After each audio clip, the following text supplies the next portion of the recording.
കഥയാണ് പറയാൻ പോകുന്നത്. Hello guys, welcome to my YouTube channel കഥ ഇഷ്ടമാണോ എന്ന് നമുക്ക് പൂച്ചക്കഥ കേട്ടാലോ? വാ. ഒരു മിന്നപ്പൂച്ചയും ഒരു സണ്ണിപ്പൂച്ചയും ഉണ്ടായിരുന്നു.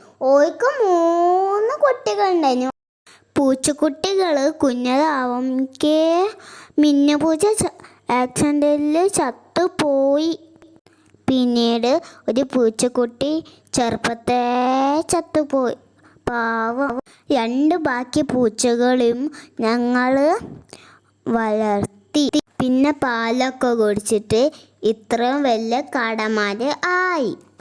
കാടന്മാരൊക്കെയാണ്, പക്ഷെ പീഡിത്തൊണ്ടന്മാരാണ്. ഇവര് നല്ല കള്ളന്മാരാ. ഒരു ദിവസം എനിക്ക് ബ്രെഡും ജാമും അമ്മ വാങ്ങിച്ചു തന്നിട്ടുണ്ടായിരുന്നു. ഈ വികൃതി പൂച്ചയോ അത് എടുത്ത് തിന്നു. ഇനിയും പൂച്ച വിശേഷം കാണാമുണ്ട്. എന്നാ ബൈ.